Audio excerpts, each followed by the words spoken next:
Hello বন্ধুরা, নন্তুস কিচেনে তোমাদের আবার একবার স্বাগত। আজকে আমি তোমাদের কাছে নিয়ে এসেছি চিকেন চাপ, যেটা আজকে আমি তোমাদের কাছে বানিয়ে দেখাবো খুবই সহজ পদ্ধতিতে। তো অসুবিধা নেই, চিকেন চাপ তোমরা সকলেই ভালোবাসো, তো আমি সেটাই বানাতে চলেছি। ঠিক আছে, আচ্ছা এখানে আমি 1 কিলো মতো চিকেন মানে লেগ পিস সমেতই রাখা আছে। একটু দাঁড়াও, তোমাদের দেখাতে পারি। দেখো, এখানে আমি লেগ পিস সমেতই নিয়ে নিয়েছি। লেগ পিসটাকে তোমরা একটুখানি মানে কেটে কেটে পাতলা করে নিতে পারো, হ্যাঁ, তো এমনি রাখলেও অসুবিধা নেই। আর তার সাথে এমনি পিসও আছে, মানে যেরকম নর্মাল মাংস আর কি হয় আর কি কাটা, তো সেই রকম পিসেই আমি করছি। ঠিক আছে, আর তোমরা যদি শুধু লেগ পিস দিয়ে করো তো লেগ পিসটাকে একটুখানি কেটে কেটে পাতলা করে নিয়ে তুমি সেটা দিয়েও করতে পারো। চিকেন চাপ যেটা মানে অরিজিনাল মানে দেখানো হয় যে এরকম ধরনের হয় আর কি, তো কোনো অসুবিধা নেই। শুধু ফারাক হচ্ছে কি যে চিকেনের লেগটাকে আমি একটু গোটা রেখে দিয়েছি, এই যা, বাকি সবই একই। ঠিক আছে, আচ্ছা দেখো, এখানে চিকেনটা 1 কিলো মতো, এখানে আমি শুধুমাত্র ফ্যাটানো টক দই দিয়ে মাখিয়ে রেখেছি। ঠিক আছে, এটা প্রায় 2 ঘন্টা মতো মেখে রাখতে হবে। তো ওই জন্য আমি টক দই দিয়ে মেখে রেখে দিয়েছিলাম 2 ঘন্টা। তো তোমরাও সেটাই করবে, তাহলে মাংসটা একটু সফট হয়ে যাবে, তাড়াতাড়ি নরমও হয়ে যাবে।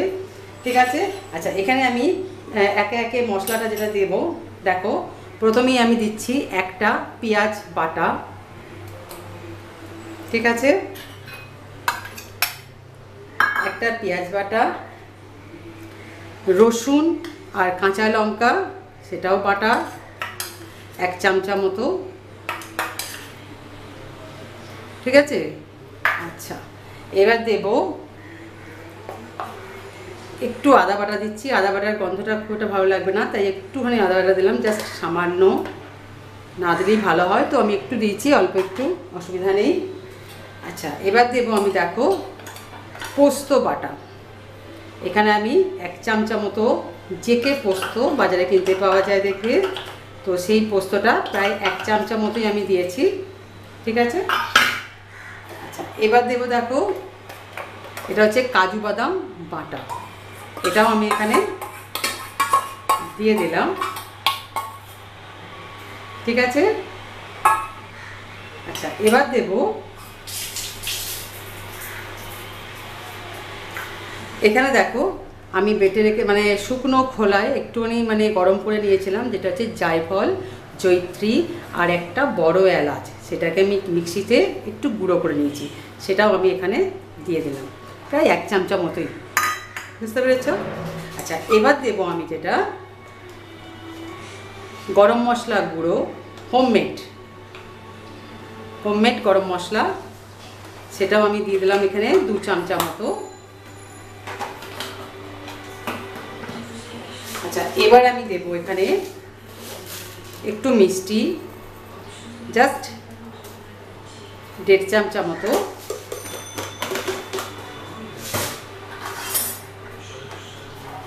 আচ্ছা নুন দেবো আমি স্বাদ অনুযায়ী, তো এটা তুমি পরে চেখে নিয়ে কম বেশিটা করতে পারবে।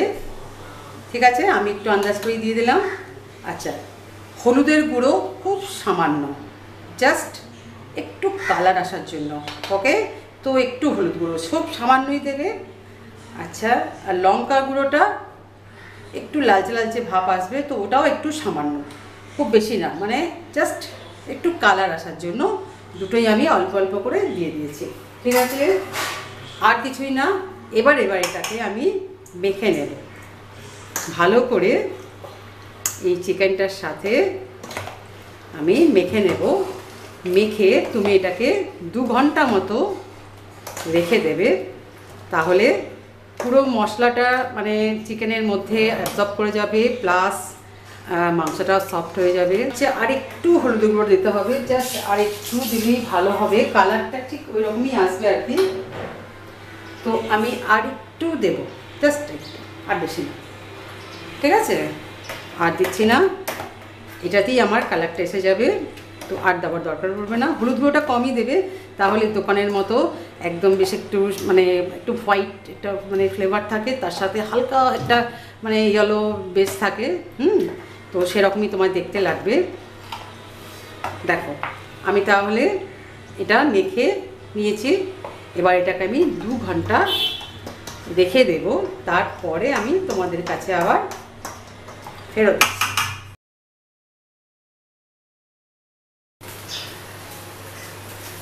দেখো বন্ধুরা, আমি 2 ঘন্টা পর তোমাদের কাছে আবার ফেরত এসেছি। তো আমি কড়াই অলরেডি বসিয়ে দিয়েছি, এবার আমি কি করছি তোমরা দেখে নাও। চাপ অলরেডি মানে শুধু ডালডা বা ঘি দিয়ে হয়, তো আমরা একটু স্বাস্থ্য সচেতন, তো সেই জন্য পুরোটা ঘি দিয়ে বানাবো না, তো একটু সাদা রিফাইন্ড তেল আমি দিচ্ছি। আর এই চাপেতে কিন্তু একটু কৃপণতা করলে হবে না, একটু তেল তেলা হবে ব্যাপারটা। তো তখন বললে হবে না যে এত তেল কেন, এত কেন। তো চাপে একটু তেল না থাকলে চাপটা চাপের মতো হবে না। তো এখন আমরা যেহেতু স্বাস্থ্য সচেতন, সেহেতু দেখো আমি ঘিটা অ্যাড করছি সাদা তেলের সাথে, জাস্ট 1 চামচা মতোই আমি ব্যবহার করলাম। ওকে, আর আমি ঘি দিচ্ছি না, ঠিক আছে।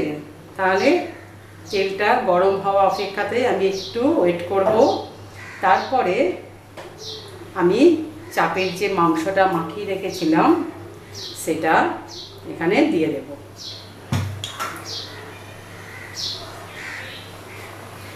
আর এটা একটু ধিমে আছে, আস্তে আস্তে করতে হবে। হ্যাঁ, আঁচটা একটু ফ্লেম কমিয়ে বাড়িয়ে এরকম অ্যাডজাস্ট করে করতে হবে, তোমরা সেটা দেখে নেবে। তোমার যদি মাংসটা একটু নরম বেশি হয়ে যায় তো অসুবিধা নেই, তাহলে ফুল ফ্লেমে করেই করতে পারবে, তো তার জন্য অসুবিধা কিছু হবে না। আচ্ছা, আমার তেলটা গরম হয়ে গেছে, আমি পিসগুলো এবার দিয়ে দিচ্ছি। একটু আমি হাত ব্যবহার করছি, নাহলে পুরো মাংসর যে মশলাটা সেটাই আমার কাছে খুবই গুরুত্বপূর্ণ। ঠিক আছে বন্ধুরা, দেখো পুরো মশলাটা আমি এখানে দিয়ে দিয়েছি। তেল এবং ঘি যেটা আমি দিয়েছিলাম পুরো মশলাটার মধ্যেই আমি মাখিয়ে দেওয়ার চেষ্টা করছি। ঠিক আছে, দেখো একটা ইয়েলো একটা কালার এসে গেছে। বেশি যদি হলুদ দিয়ে দাও তো ইয়েলো কালারটা একদম বেশি হয়ে গেলে ব্যাপারটা ভালো লাগবে না, চাপের মতো দেখতে লাগবে না। সেই জন্য আমি এখানে ইয়েলোটা একটু বেশি দিয়েছি, মানে হলুদ গুঁড়োটা একটু কম দিয়েছি। ওকে, আচ্ছা, তো আমি এটা একটু কমিয়ে দেবো আঁচটা, দিয়ে আমি 2 মিনিট থেকে 3 মিনিট পর আমি আবার তোমাদের কাছে ফেরত আসবো। ঠিক আছে বন্ধুরা, মাংসটা একটু সেদ্ধ হয়ে যাক তারপর। দেখো বন্ধুরা, আমি 3 থেকে 4 মিনিট পর আবার তোমাদের কাছে ফেরত এসেছি। তো আমার মাংসটা সেদ্ধ হয়ে গেছে। এবারে কি করতে হবে, এই যে তোমার গ্রেভিটা মানে মাংস থেকেই জলটা ছেড়েছে, আর যে গ্রেভিটা দেওয়া হয়েছিল সেটা ফুল ফ্লেমে দিয়ে এটাকে একদম চাপের টাইপের করতে হবে, যেটা একটু ঘন হয়ে যাবে আর তেলটাও ছেড়ে বেরিয়ে আসবে। তো সেই রকম করে আমি তোমাদের কাছে ফেরত আসছি, কারণ প্রচণ্ড ছিটকাচ্ছে এটা, তো এটা একটু সাবধানে ঢাকা দিয়ে দিয়ে করতে হবে। ওকে, তারপরে আমি তোমাদের কাছে দেখিয়ে দিচ্ছি কেমন হয়েছে।